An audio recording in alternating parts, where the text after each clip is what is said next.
Shalom, saudara-saudari terkasih, sidang jemaat yang berbahagia. Jumpa lagi dalam Suara Gembala. Saudaraku, kali ini kita akan belajar dari satu perikop tentang Tuhan Yesus yang dielu-elukan di Yerusalem.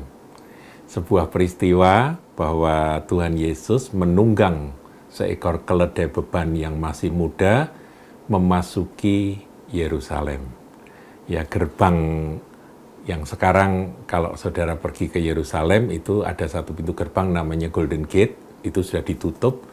Menurut sejarah itulah gerbang di mana Tuhan Yesus pada waktu itu memasuki Yerusalem dengan menunggangi seekor keledai beban yang masih muda. Dan itu sebetulnya merupakan sebuah kegenapan dari apa yang dinubuatkan oleh Nabi Zakaria. Nah, saudaraku, kita lihat dulu Nabi Zakaria ya, sebelum nanti kita membaca di dalam Markus yang ke-11.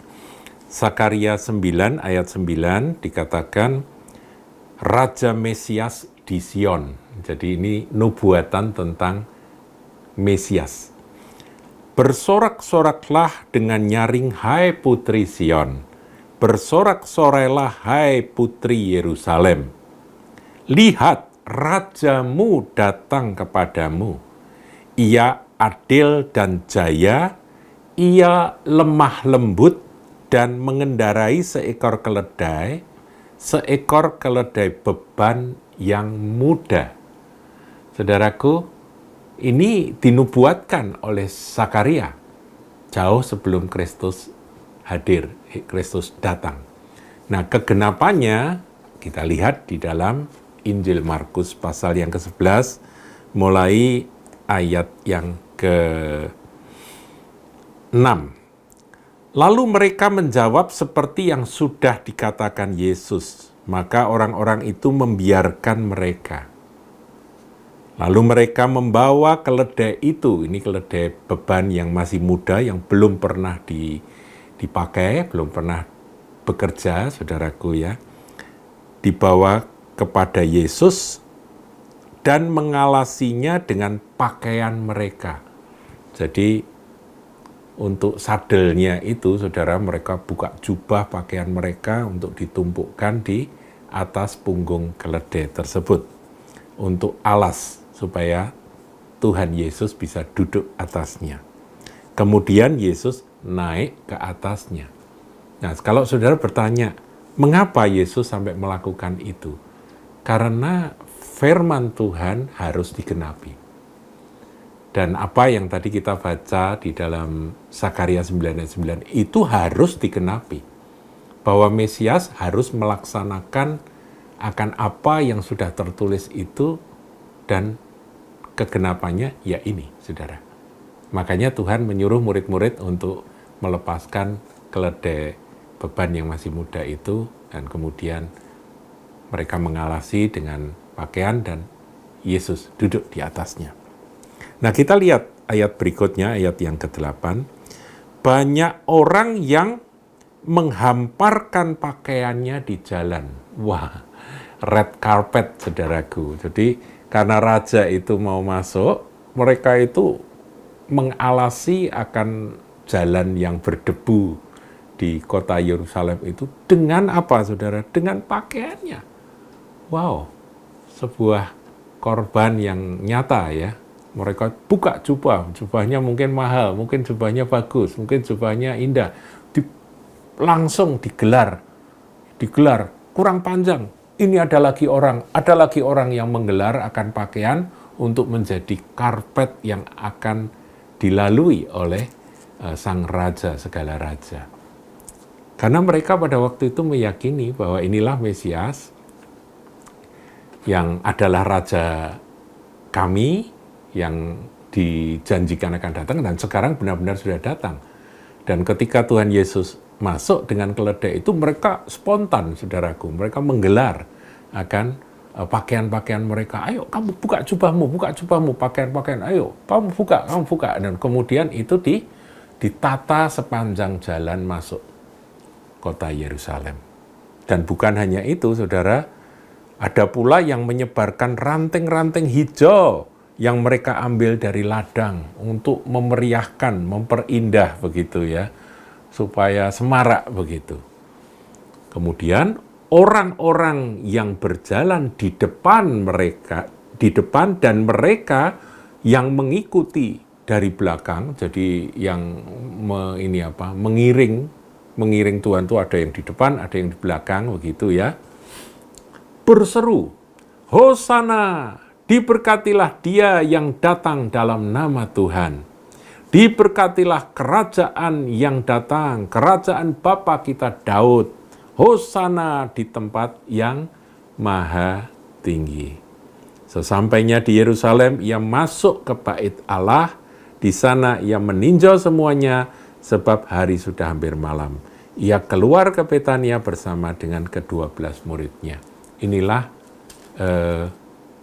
sepotong peristiwa yang dicatat di dalam keempat Injil, baik Matius, Markus, Lukas maupun Yohanes, tentang Yesus memasuki Yerusalem dengan menunggang keledai beban yang muda. Nah, kita mau renungkan, saudaraku, karena itu adalah kegenapan dari Sang Raja segala raja yang harus melakukan atau melaksanakan kegenapan tersebut, ya makanya peristiwa ini terjadi.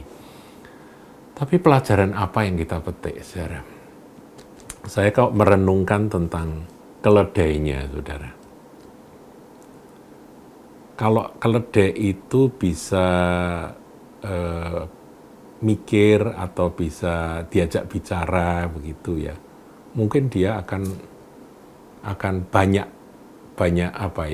komentar begitu. Dia berjalan, dia kaget.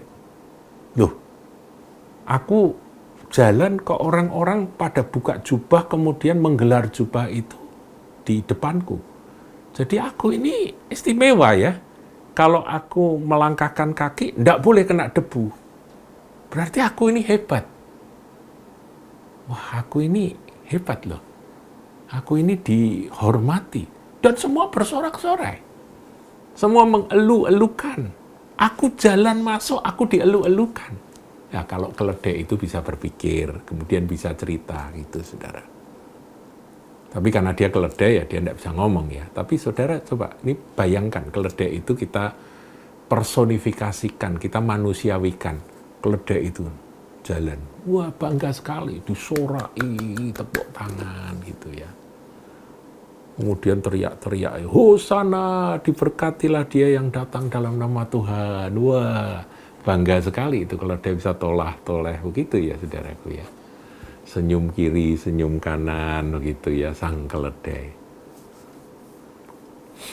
Kenapa yang dipilih kok keledai itu, saudara? Nah, ini sebuah pelajaran buat kita.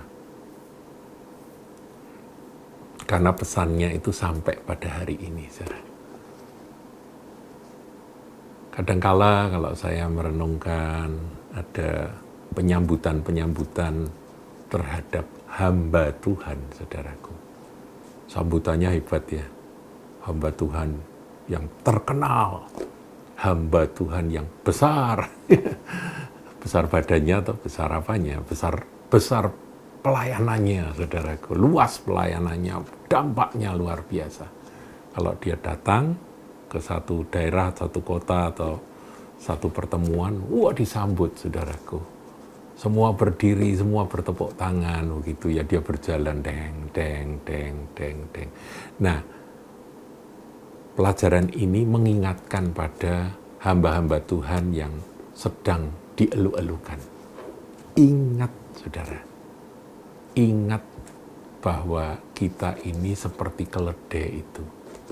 Anda bisa jadi hebat seperti itu, Anda bisa dihormati, dihargai, bahkan ada karpet merah untuk Anda berjalan, itu sebetulnya bukan karena Anda yang hebat, tapi karena ada Yesus yang memakaimu. Nah, ini harus kita ingat ya. Kalau Anda atau saya yang menerima penghargaan atau penghormatan, kita harus, saudaraku, harus ingat banget, aku ini cuma keledai. Saudara coba bayangkan sekarang, kalau keledai itu ngeluyur masuk sendiri ke Yerusalem tanpa ada Yesus yang duduk di atasnya, kira-kira keledainya diapakan? Diusir, saudaraku. Hei, keledai, keledai, minggir, minggir, minggir, gitu ya. Keledai, saudara. Mungkin aja dicambuk, mungkin aja dipukul. Tapi ini keledai dihargai, dihormati luar biasa. Karena apa? Karena ada Yesus yang menunggang di punggungnya.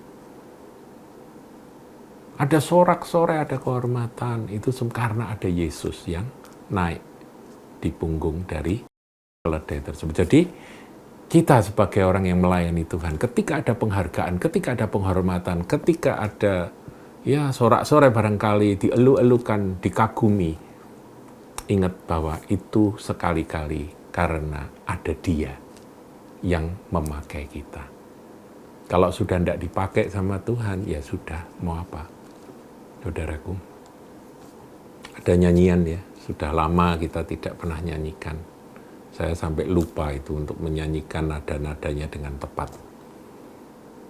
Bukan karena kebaikanku, bukan karena fasih lidahku, bukan karena kekayaanku, ku dipilih, ku dipakainya, bukan karena kecakapanku, bukan karena tampan wajahku atau cantik ya, bukan karena kelebihanku, ku dipanggil, ku dipakainya.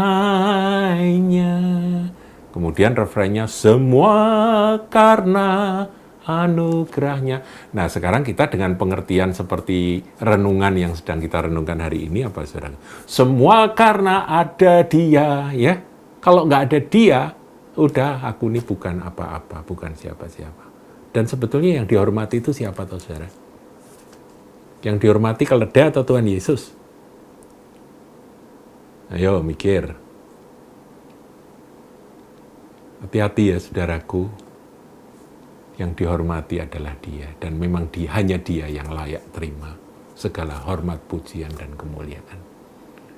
Biar kita boleh tetap menjadi hamba yang melayani dan mengasihi Tuhan kita, majikan kita, Yesus Kristus Tuhan Juru Selamat kita. Tuhan Yesus berkati.